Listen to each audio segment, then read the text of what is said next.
विद्रोह भी हुए ऑफिसर्स के बीच में, जो भी वो बात कहते थे उनको ना मानना, जिसको म्यूटिनी कहा जाता है, ठीक है। और पीजेंट्स के, तो वो कहता है क्या कि ईस्ट इंडिया कंपनी के द्वारा जो भी लॉ को इम्प्लीमेंट किए गए थे, फर्स्ट वाला इसमें जो था, जो भी इम्प्लीमेंट किए गए थे, ठीक है, उसका जो क्या हालात था इसमें, तो हमने देखा कि नवाबों का ये पावर लूज हो गया। और दूसरा बारी आता है पीजेंट्स और सिपोइस का क्या हालात था, ठीक है। तो यहाँ पे कहते हैं कि in the country side peasants and zamindars, ठीक है, resented the high taxes and the rigid method of revenue collection, ठीक है। ये आपको बहुत ही बारीकी से आपको समझ में आ गया होगा, ठीक है। पीजेंट सब किससे रिलेटेड है, तो जमीन से रिलेटेड। अब जमीन किसका यहाँ पे मालिकाना हक हो गया, तो जमींदारों का। तो यहाँ पे पीजेंट्स और जमींदार का यहाँ पे बात यहाँ पे कह देते, ठीक है। तो पीजेंट्स और जमींदार जो थे ये in the countryside, peasants and zamindars resented the high taxes and the rigid method of revenue collection। ये बहुत इंपॉर्टेंट आपका ये लाइन है। यहाँ पे कंफ्यूज होने का विषय हो जाएगा क्या कि पीजेंट्स और जमींदार में 36 का आंकड़ा था, ठीक है। लेकिन यहाँ पे कहता है कि पीजेंट्स और जमींदार दोनों विरोध, इसको रिसेंटेड के मतलब अंडरलाइन कर लीजिए, उसमें लिखिए विरोध कर। ये जो अंग्रेजों के द्वारा जो भी हाई टैक्सेस रेवेन्यू के रूप में, रेवेन्यू कलेक्शन के रूप में जो इंप्लीमेंट किया गया था, इम्पोज किया गया था, उसके विरोध कर रहे थे। कौन विरोध कर रहे थे, तो पीजेंट्स भी यानी कि फार्मर्स भी, और साथ साथ जमींदार भी। जमींदार लोग भी अछूते नहीं थे, जमींदार भी ईस्ट इंडिया कंपनी के चपेट में आ गए थे, ठीक है। ये लोग भी विरोध करना शुरू कर दिए थे, ठीक है। और ये लोग रिजिड रिजिड हो गए थे, ठीक है। कहता है कि and the rigid method, rigid मतलब होता है कठोर, ठीक है। हाईली, जिसको इम्पोज कहते हैं, थोपना, ठीक है। जो रेवेन्यू कलेक्शन का जो मेथड था वो हाईली थोपने वाला, आपके ऊपर थोप दिए, आप जैसे भी दो, मर के कट के जैसे भी हाई टैक्स पे दो। तो यहाँ पे पीजेंट्स और जमींदार दोनों नाको चैन हो गए थे, ठीक है, बेचैन हो गए थे, ठीक है, परेशान हो गए थे। Many fail to pay back their loans to the money lenders and gradually lost the land they had tilled for generation, ठीक है। टिल्ड मतलब होता है जोतना। कहता है क्या कि वैसे जमीन जो जनरेशन टू जनरेशन जोत रहे थे ये पीजेंट्स वगैरह, ठीक है, उनके लिए असंभव हो गया था टैक्स को पे करना, ठीक है। जो हल चला रहे थे, कृषि के काम जो कर रहे थे जिस जमीन पर, इनके लिए बहुत बड़ा परेशानी हो गया था। और साथ साथ ही मनी लेंडर्स यानी कि साहूकारों को पैसा नहीं लौटाने के कारण, ठीक है, बहुतों ने, पीजेंट्स और फार्मर जितने भी थे, अपना जमीन को लॉस्ट कर दिया, यानी कि छीन लिया गया, उनके द्वारा जमीन को छीन लिया गया, ठीक है। तो यहाँ पे ये फर्स्ट पैराग्राफ आपका ये कहता है, of the Indian sepoys in the employ of the company also had reason to discontent। अब जो भारतीय जो सिपाही थे, ठीक है, जो एम्प्लॉय थे, ठीक है, जो लगे हुए थे, जो काम कर रहे थे, सिपाही के रूप में जो जुड़े हुए थे कंपनी के साथ, इनके अंदर भी बहुत सारा रीजन था जिसके कारण वो डिसकंटेंट किए गए, ठीक है। यहाँ पे डिसकंटेंट का मीनिंग लिख लीजिए, असंतोष, ठीक है। ये इंडियन सिपाही जो कंपनी में एम्प्लॉय थे, रोजगार के रूप में काम कर रहे थे, ठीक है, उनके अंदर एक बहुत बड़ा कारण था असंतुष्टि का। दे वर अनहैप्पी, वो लोग खुश नहीं थे अबाउट देयर पे, अलाउंसेस, कंडीशन ऑफ सर्विसेज, ठीक है। कहता क्या है, एक सिपाही या एक ऑफिस में काम करने वाला व्यक्ति अपने अगर सैलरी से वो संतुष्ट ना हो, जो पे किया जा रहा हो, चाहे जो अलाउंसेस, जो भत्ता मिल रहा हो, ठीक है, अलाउंसेस का मतलब लिख लीजिए भत्ता, भत्ता में बहुत सारा होगा, ठीक है, बेरोजगारी भत्ता या टाइम अलाउंसेस, ठीक है, समय भत्ता, रेंट, भाड़ा, कन्वेंस अलाउंस, ठीक है, ये सब भत्ता कहते हैं इसको, ठीक है। और जो काम करने का जो शर्त थी, ठीक है, सर्विस करने का जो शर्त था, उससे बिल्कुल अनहैप्पी था ये बंदा, ठीक है। ये जितने भी सिपाहीज थे, ठीक है, सिपाहीज का मतलब हम सिपाही आपको ऑलरेडी बता चुके हैं, ठीक है। Some of the new rules, moreover, violated their religious sensibilities and their belief। और देखिए, बहुत सारे ऐसे कानून, कुछ ऐसा कानून थे, जैसे कि पहला नंबर तो पे और पास अलाउंसेस, कंडीशन ऑफ सर्विसेज के लिए बहुत नाखुश थे, असंतुष्टि था सिपाही लोग का जो भी कंपनी में जुड़े हुए थे। साथ साथ में कुछ ऐसा नियम कानून जो बना हुआ था अंग्रेजों के द्वारा, वो रिलीजियस सेंसिबिलिटीज का ये बिलीफ, जो विश्वास करते हैं उसका मतलब बिल्कुल उल्टा था, नियम उनका बना हुआ था, ठीक है। नया रूल जो बनाया गया था कंपनी के द्वारा, वो बिल्कुल धार्मिक रूप से उसका जो विश्वास करने वाला बात है, बिल्कुल अनहैप्पी थे ये लोग, ठीक है, क्लियर। तो did you know that in those days many people in the country believed that if they crossed the sea they would lose their religion and caste। जैसा कि आप जानते हैं पुराने जमाने में या अभी भी जमाने में, अभी भी जो बाबा दादा का समय है, वो गंगा पार नहीं करना चाहते हैं। क्यों नहीं पार करना चाहते हैं?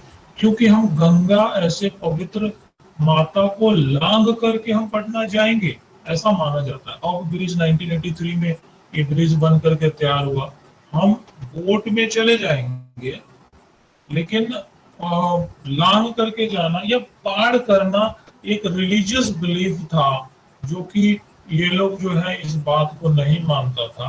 और ये जो है अंग्रेज नहीं मानते थे, और ये लोग जो सिपाही थे वो मानते थे इस टाइप के।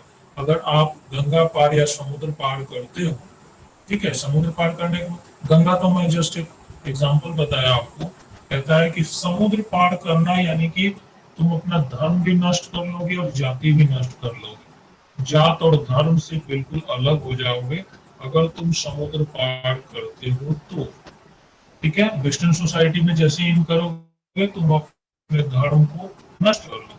सो when in 1824 the sepoys were told to go to Burma by the sea route to the fight for the company, they refused to follow the order, though they agreed to go by the land route, ठीक है।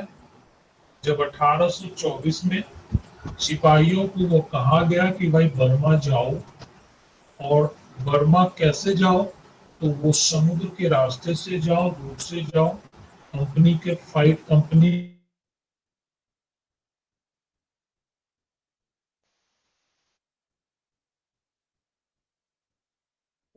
साफ इनकार कर दिया, कहा कि नहीं हम जाएंगे, लैंड रूट से जाएंगे। दे वर सिवियरली पनिश्ड, और जिसके कारण अब कंपनी कह दिया कि भाई तुमको जाना है तो जाना है, रूल इज रूल होता है, और बिल्कुल सिवियरली उन लोग को पनिशमेंट दिया गया। And since the issue did not die down, और इस प्रकार का इशू जो था, इशू मतलब प्रॉब्लम, इशू खत्म नहीं हुआ, डाई मतलब मरना नहीं होगा यहाँ पे, ये प्रॉब्लम खत्म नहीं हुआ, ये कंटिन्यू हुआ। In the 1856, the company passed a new law which stated that every new person who took up employment in company's army had to agree to serve overseas if required।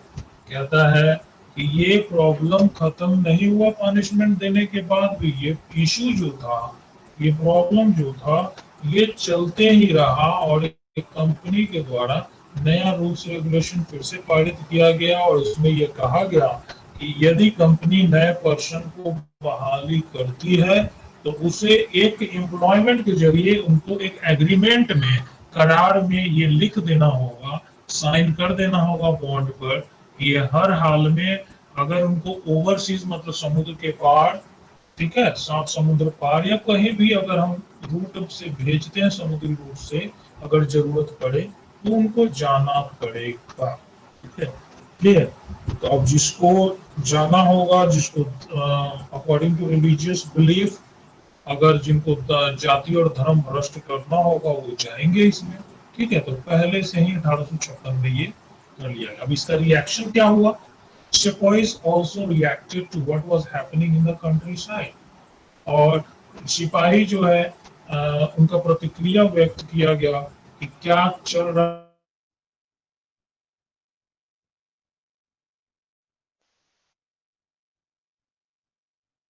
were peasants and had families, were peasants and had families living in the village. So the anger of the peasants quickly spread among the sepoys. ठीक है, और ये जो सिपाही जो थे बहुत सारे कंट्री साइड से आते थे। अभी भी अभी भी जो भी सेना में है वो मंत्री का बेटा थोड़ी सेना में है, चाहे कोई बड़ा आदमी का बेटा थोड़ी सेना में है, जो भी है गरीब आदमी का है, गरीब घर से ही सेना में जाते हैं लड़ने मरने या शहीद होने, सीधी सी बात है। तो यहाँ बहुत सारे पीजेंट्स जो गांव साइड से आते थे, उनके परिवार जो थे विलेज में रहते थे, ठीक है, और ये चारों तरफ जो है ये फैल गया, गुस्सा जो था क्विकली स्प्रेड कर गया, ठीक है, फैल गया चारों तरफ, ठीक है, सिपाहियों के बीच में ये गुस्सा उठ गया, फैल गया, ठीक है, क्लियर। अब देखिए यहाँ पे, अब ये वाला समझ में आ गया, सब जुड़े हुए कि छूट गए? ये पैराग्राफ सबको समझ में आ गया? पीजेंट्स एंड सिपॉइज के बारे में पूछेंगे तो बता देंगे आप? हेलो, कितने जुड़े?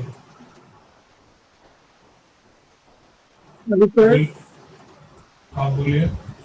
नहीं आ रहा था, क्या चीज? आवाज नहीं आ रहा था। आवाज नहीं आ रहा था? No sir. और जैसे ही हम हटाए तो आवाज आ रहा था? चलिए, सर कब से हो रहा है? बोलना चाहिए था मैं बीच में। सर अनु भी बोल रही थी तो उसका धीरे धीरे आवाज आ रहा था। मुझे तो सुनाई नहीं दे रहा था। चलिए, यहाँ पे ऐसा कोई बंदा जिसको आवाज सुनाई दिया? मेरा साक्षी सिंह आवाज सुनाई दिया? साक्षी सिंह, प्रिंस, निशा वगैरह, निधि, किसी को आवाज नहीं सुनाई दिया मेरा? सोनाली आवाज सुनाई दिया? Yes sir. मेरा आवाज क्लियर सुनाई दिया? Yes sir.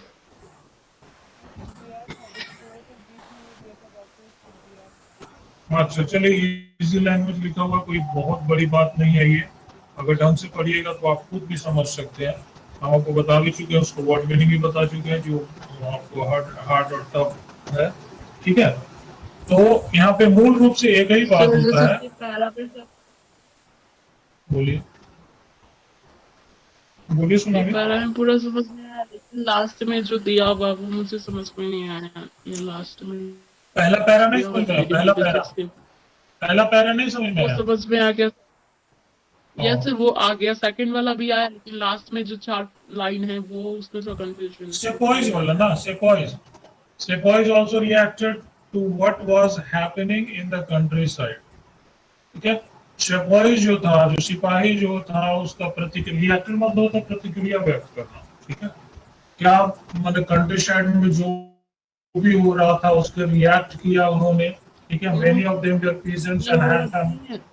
ये they were severally punished, and since the issue did not die down in 1856 से। ये तो बहुत इजी है, क्या कर रही है सोनाली? कहाँ डाइट डाउन चलेगा? ये तो बहुत इजी था। देवर डाउन, 1 मिनट बताते हैं, फिर से रिपीट करना होगा लगता है। Many failed to pay back, कहाँ पे था? डाइट डाउन, पेज, पैराग्राफ बताइए ना, पैराग्राफ बताइएगा। सर पैराग्राफ सेकेंड वाला का उसमें नहीं, न्यू लॉ जो पास हुआ था उसमें क्या बोला जा रहा था, जो एम्प्लॉयमेंट। हाँ, आगे रुक जाओ। In 1856 the company passed a new law stated that every new person who took up the employment in the company's army had to agree over, ये तो बहुत इजी है। कहता है 1856 में कंपनी के द्वारा एक न्यू लॉ पास किया गया, और इस न्यू लॉ में ये कहा गया कि कंपनी जब चाहे जहां चाहे वो ओवरसीज का मतलब होगा समुद्र के पार। पहले समुद्र पार करना लोग नहीं चाहते थे, सिपाही लोग। क्यों? क्योंकि इंडियन सिपाही का ये मानना था कि अगर हम समुद्र पार करते हैं तो हम जात भी खो देंगे और धर्म भी खो देंगे। जैसे यहाँ पे ये देखिए इस लाइन में, did you know that in those days many people in the countries believed that if they crossed the sea they would loss their religion and caste. ठीक है, ऐसा ये मानना था भारतीय लोगों को कि अगर हम भारत से बाहर समुद्र पार करेंगे तो हमारा जाति और धर्म दोनों खो जाएगा, ऐसा इनका मानना था। इसलिए वो समुद्र पार करना नहीं चाहे। और इसमें बहुत सारा ये हुआ, इसमें इसी बीच में बर्मा भेजा गया समुद्र रूट से, तो ये लोग जाने से इनकार कर दिए, जिसमें बहुत सारे सिपाहियों को पनिशमेंट दिया गया। ठीक है, लेकिन यहाँ तक बात ठंडा नहीं हुआ। फिर से कंपनी ने 1856 में कंपनी नया रूल्स रेगुलेशन पास कर देता है और कहता है कि कोई भी नया एम्प्लॉयमेंट अगर हमारे कंपनी में आर्मी के रूप में कोई भी बंदा अगर काम करना चाहेगा सिपाही के रूप में, तो उनको पहला जो दस्तखत करना पड़ेगा वो बॉन्ड पर, कि उनको अगर जरूरत पड़ने पर समुद्र पार भी जाना पड़ेगा काम करने के लिए या फाइट करने के लिए। और सिपाही है तो उनका काम तो फाइटे करना होगा। ठीक है, ये अगर जब कभी भी जरूरत होता है तो उनको जाना पड़ेगा और लड़ना पड़ेगा। और यही रिएक्शन जो था, सिपाहीज का रिएक्शन जो भी हो रहा था, वो कंट्री साइड में फैल गया। जो लास्ट पैराग्राफ भी बता रहे हैं, many of them were peasants, और जितने भी सिपाही थे उसके घर में बहुत सारा पीसेंट्स ही था, वो फार्मर कहीं आ रहा था, सिपाहियों का पीसेंट्स था प्लस फैमिलीज था जो कि विलेज में रह रहा था। और उनका गुस्सा जो था बिल्कुल फूट गया, किसके प्रति? तो अंग्रेजों के प्रति। ठीक है, अंग्रेजों के विरुद्ध, और बिल्कुल छा गया।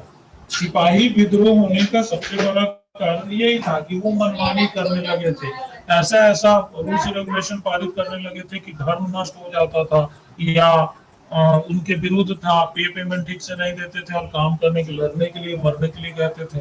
ठीक है, तो यही वो कारण था कि सैन्य विद्रोह यहाँ पे हो गया। आई होप कि आपको समझ में आ गया होगा। आया समझ में? हाँ हो, कुछ भी बोलिए।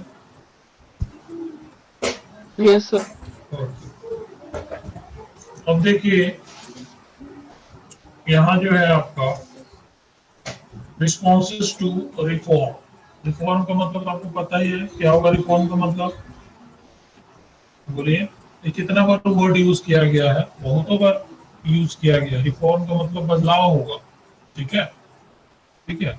और responses, any one of you जो रिस्पॉन्सेस का मीनिंग जानते होंगे? रिस्पॉन्सेस का मीनिंग आपका होगा प्रतिक्रिया। ठीक है, अलग अलग प्रतिक्रिया था बदलाव का। ठीक है, बदलने का या चेंज होने का। रिफॉर्म का मतलब तो होता है चेंज होना, और रिस्पॉन्सेस का मीनिंग होगा क्या कहते हैं? प्रतिक्रिया। ठीक है, तो यहाँ पे जो बात थी बदलाव का, The British believed that Indian society had to be reformed. ये ब्रिटिशर्स का ये मानना था कि भारतीय समाज को बदलना होगा। हैड टू का मतलब इसमें प्रेशर आ रहा है, जबरदस्ती आ रहा है।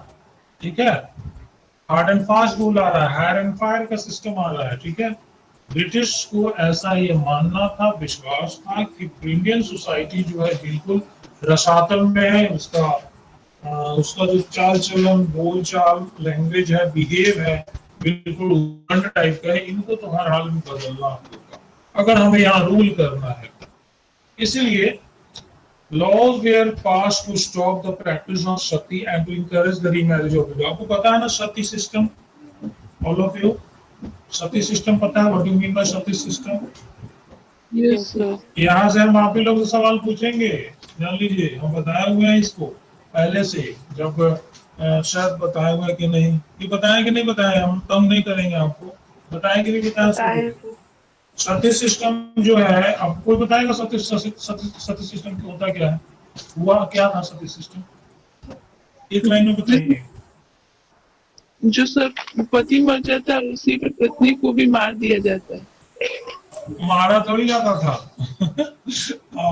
देखो ढंग से समझाइए, ऐसे नहीं बताए थे हम। देखिए, जब किसी भी पत्नी का की पति अगर डेथ हो जाती है किसी वजह से, एक्सीडेंट हो गया, आकस्मिक मौत हो गया, या उनको प्राकृतिक मौत भी हो गया, कुछ भी नेचुरल डेथ जो भी हुआ, अगर पत्नी वो जिंदा है तो उनको वाकायदा उनको चिता पर, जिस तरह से लकड़ जो रखते हैं, चिता रख दिए, लकड़ वकड़ रख दिए, और साथ साथ उनको मार करके उनको नहीं जलाया जाता था। दिमाग में रखिएगा, मार नहीं दिया जाता था। सती का ऐसा रूल्स था कि उनको जिंदा जलना पड़ता था।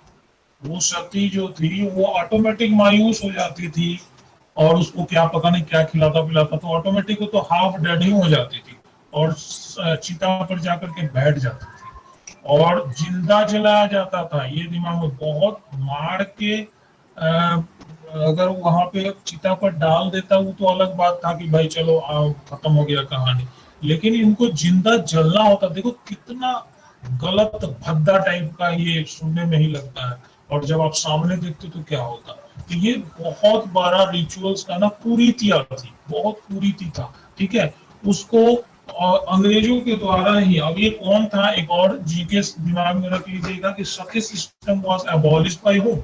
सती सिस्टम को अगर एबॉलिश किया गया तो किन के द्वारा किया गया था, तो राजा राम मोहन रॉय के द्वारा। ये आता है क्वेश्चन, ठीक है। अब 9 में जाइएगा, 10 में जाइएगा तो ये सब रहता है। तो सती सिस्टम वाज एबॉलिश्ड बाय राजा राम मोहन रॉय, ठीक है। राजा राम मोहन रॉय के द्वारा सती सिस्टम, तो सब किसके किसके साथ मिल करके, तो अंग्रेजों के साथ मिल करके, ठीक है। वो जानते थे कि वो हमारा बात अकेले ही नहीं मानेगा, उनको हर हाल में धर्म की बात, रीति रिवाज को बात कहा, और उन्होंने बताया कि भाई ये बताओ कि ग्रंथ में, गीता, बाइबल, रामायण में, जो भी हिंदू मुस्लिम क्रिश्चियन जो भी हो तुम लोग, बताओ कि ये कहाँ लिखा हुआ है कि पति जब मर जाए तो जिंदा पत्नी को जलना पड़ेगा, कहाँ लिखा हुआ है बताओ, ठीक है। और उन्होंने बताया कि यहाँ कहीं भी नहीं लिखा हुआ है, आप कुरीति है, इसको आप हटाओ। उनको बहुत सारा बहिष्कार भी सहना पड़ा, बहुत सारा जिल्लत भी सहना पड़ा, ठीक है। तो अंग्रेजों के द्वारा ये कानून फाइनली बनाया गया कि सती सिस्टम प्रैक्टिस को स्टॉप किया जाए। और वह अब देखिए एक और बात यहाँ पे आ गया, सती सिस्टम को एबॉलिश करने से पहले, ठीक है, वैसी महिला जो जल जाती थी, सती हो जाती थी, उसको हटाने से पहले इन्होंने विडो रीमैरिज एक्ट को, इसके कानून को, इसके बारे में सोचा, ठीक है। क्या सोचा कि मान लेते हैं कि आप ये सही कह, अब गांव वाला का क्या कहना था, जो भी सती सिस्टम प्रैक्टिस कर रहे थे उनका क्या कहना था, उनका कहना था कि ये महिला, जो पति जिनका नहीं है, वो महिला तो अकेले रह जाएगी, इनसे कोई उल्टा सीधा कदम ना उठे, ठीक है। ये क्या करेगी, पति के बिना ये क्या करेगी, समाज में बद चलन का कोई धब्बा ना हो, कलंकित ना हो, इसलिए उनको जला दिया जाता था। तो इसमें सबसे बड़ा इनकरेज किया गया, वो रीमैरिज का इनकरेज किया गया कि समाज में विधवाओं को भी शादी, मतलब फिर से पुनः विवाह, रीमैरिज का मतलब होता है पुनः विवाह कर सकते हैं चाहे तो। यहाँ पे जबरदस्ती नहीं था कि आप अगर विधवा हो गए तो शादी करिए, नहीं तो समाज से हटा दें, ऐसा नहीं है। वुमेन जो विधवा हो गए हैं, जिनके पति मर चुके हैं, वो फिर से शादी कर सकते हैं, ठीक है। उनका कोई प्रेशर समाज का नहीं है, ठीक है। तो यहीं पे एक लाइन देखिए, एक लाइन का बहुत बड़ा महत्व है, इसलिए हमने आपको बता दिया इतना समय लेकर के। Law were pass to stop the practice of sati and to encourage the remarriage of widows, ठीक है। विडोज का देखिए, इसलिए कि अब एक दिमाग में और रखिएगा, इसमें जो जितने भी विधवाएं हुआ करती थी वो कच्चा उम्र का मतलब होता है कि 14, 15, 16 साल की लड़की हुआ करती थी, क्योंकि उस समय ताबड़तोड़ क्या पकड़े हुए थे, क्या कहते हैं, रफ्तार पकड़ा हुआ था किसका, तो चाइल्ड मैरिज एक्ट का भी, चाइल्ड मैरिज का भी, बाल विवाह का भी उसमें ये पकड़ा हुआ था, रफ्तार पकड़ा हुआ था। ये जितने भी औरतें जो विधवा हो रही थी, वो ज्यादा से ज्यादा एज वाली जो थी वो 20 साल से कम वाली थी, ठीक है।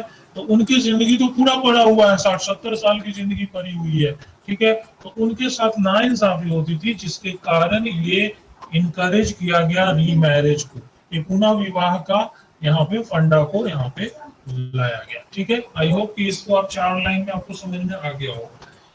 ये तो था, तो ये ठीक किया ब्रिटिशर्स को। अगर हम लोगों को बदलना था तो हमारे समाज में जो भी कुरीति हो रही थी उसको बदला, ये अच्छी बात है, ठीक है।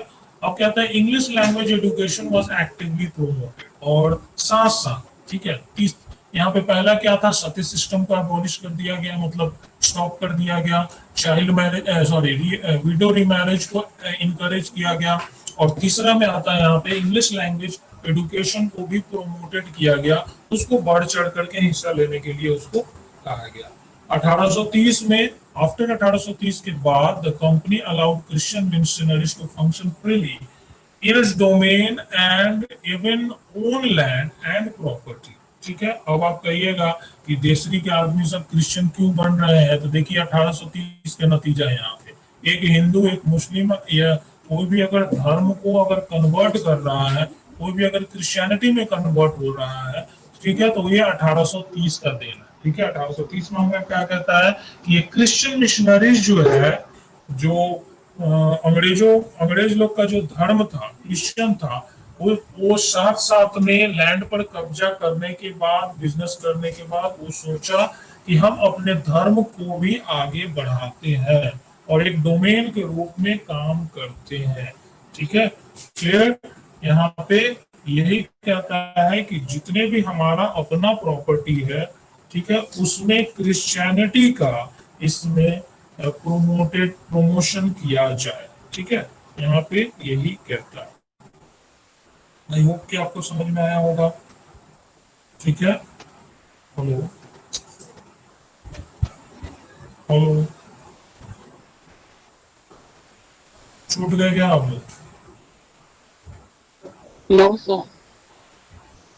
है, सुन रहे हैं आप लोग? तो हाँ हूँ कुछ तो बोला करिए। Yes sir. ठीक है, क्लियर। यहाँ तक आपने सुना। अब आपके पास 5 से 10 मिनट और है, तो इसको हम खत्म होगा ये? हाँ हो सकता है, देखते हैं। इसमें बहुत सारा इसमें खुद से बाहर से कंटेंट लाना होता है, ठीक है, ताकि आपको समझ में आए। तो क्रिश्चियन मिशनरीज को यहाँ पे फ्रीली ज्ञान देने के लिए कहा गया, वर्चस्व दिखाने के लिए कहा गया, ठीक है, अपने प्रॉपर्टी में चलाने के लिए कहा गया। 1850 में क्या हुआ, ये new law was pass to make conversion to Christianity easier. देखिए आप लोग को समझ में आना चाहिए, ये सब लाइन में दाग लगाइए। 1850 में एक नया कानून बनाया गया। क्या बनाया गया अंग्रेजों के द्वारा, कि क्रिश्चियनिटी में कन्वर्ट होने, कन्वर्जन का मतलब आपको पता है, ये कन्वर्ट होना, एक हिंदू, एक मुस्लिम, एक बुद्धिस्ट, जो भी दूसरे जाति का है, कास्ट का है, easily can be converted into Christianity. ठीक है, 1850 में एक नया कानून उन लोगों के लिए, उन लोगों को बनाया गया, वो लोग बनाए कि कोई भी व्यक्ति अगर हमारा धर्म अच्छा लगता है तो वो कन्वर्ट हो सकता है, वो भी इजीली। पहले टफ था, क्रिश्चियनिटी को सबूत देना होता था, लेकिन कि आप मेरे धर्म को आप क्यों मानते हैं, कैसे मानते हैं, लेकिन उसको और लिबरल बना दिया गया, इजी बना दिया गया। This law allowed an Indian who had converted to Christianity to inherit the property of his ancestors। ये लाइन बहुत इंपॉर्टेंट है। ये 1850 में कानून को, क्रिश्चियनिटी कन्वर्जन ऑफ कानून को इसलिए इजी बनाया गया ताकि ये क्रिश्चियनिटी जो है, जो भी बाप, इनहेरिट क्या होता है, बाप दादा का संपत्ति। इनहेरिट मतलब होता है पूर्वजों का संपत्ति, जो एंसेस्ट्रल प्रॉपर्टी जो है, ठीक है, वो ऑटोमेटिकली कन्वर्ट हो जाएगा क्रिश्चियन। जैसे कि हम, अगर हम हिंदू हैं और हम 1850 में, हम नहीं 1830 से पहले का अगर हमारा जन्म है और हम चाह रहे हैं कि मैंने जबरदस्ती हो तो, चाहे बिना मन का हो तो, चाहे इन्फ्लुएंस होकर के हो तो मैंने क्रिश्चियनिटी का प्रभाव होकर के हो तो, जैसे भी अगर क्रिश्चियनिटी में हम कन्वर्ट हो जाते हैं, ठीक है, तो ये क्या होगा, हमारे जितने भी संपत्ति वगैरह है, ठीक है, जितने भी प्रॉपर्टी है, ठीक है, क्या हुआ, ऑटोमेटिक क्रिश्चियनिटी में ये कन्वर्ट हो गया। ठीक है, हम क्रिश्चियन, यानी कि हमारा प्रॉपर्टी में भी तो ये जॉन, फल्ला जॉन, जो भी क्रिश्चियन का, जो भी धर्म का नाम होता है उस हिसाब से लगेगा ना। तो बहुत सारे, तो इस पर एक प्रतिक्रिया भी व्यक्त हुआ कि many Indians began to feel that the British were destroying our religion. अब सही बात है, आपके गांव में कोई आ जाएगा क्रिश्चियन और कहेगा बहलाएगा और फुसलाएगा और कहेगा कि क्रिश्चियनिटी में चेंज हो जाए, तो चेंज होने वाला तो होगा, उसको कौन रोकेगा। लेकिन इसी में कोई रहेगा ना कि हमारा धर्म को ये नष्ट कर रहा है, ठीक है। इसमें थे बहुत सारे इंडियन जो फील करते थे, महसूस करते थे कि भाई हमारा क्रिश्चियनिटी धर्म, हमारा जो हिंदू धर्म या जो भी धर्म निभा रहे उसको ये नष्ट कर रहा है, सोशल कस्टम को, सामाजिक जो प्रथाएं हैं उसको नष्ट कर रहा है, ट्रेडिशनल वे ऑफ लाइफ को भी नष्ट कर रहा है। और क्रिश्चियन बनने के मतलब होता है कि आपको चर्च में जाना होगा, प्रेयर करना होगा, आप टीका लगाना बंद कर, जो पूर्वज से आप राम सलाम करते हुए आए हैं, टीका लगाते हुए आए, देवी धर्म को पूजा करते हैं, उसको फेंक दीजिए, सीधी सी बात है। और क्रिश्चियनिटी धर्म को निभाइए, क्लियर, प्रेयर कीजिए, है ना, ईसा मसीह को पूजिए। तो ये इन्होंने बहुत सारा इंडियन ये गतिविधि को देख करके उन लोगों को लगा कि नहीं ये हमारा धर्म तो पक्का धर्म, सामाजिक प्रथाएं, ट्रेडिशनल वे ऑफ लाइफ जो हम लोग लीव कर रहे हैं वो सबको नष्ट कर रहा है, डिस्ट्रॉय कर रहा है, सीधी सी बात। There were of course other Indian who wanted to change their existing social practices। बहुत सारे इंडियन ऐसे भी थे जो कि चेंज करना चाहते थे, जो भी एग्जिस्ट करते थे social practice. You will learn in reformers of the chapter 7, ठीक है। ये चैप्टर 7 में हम फिर से हम इसको डिटेल में पढ़ेंगे, ठीक है। सोशल रिफॉर्मर क्या है, सामाजिक बदलाव क्या है, आंदोलन में बदलाव क्या हो, ये सब हम पढ़ेंगे, ठीक है। यहीं तक रहने दिए, 40 हो गया। अब सवाल कर लीजिए, 5 मिनट में सवाल कर लीजिए कि कौन सा वर्ड, कौन सा पैराग्राफ आपको समझ में नहीं आया।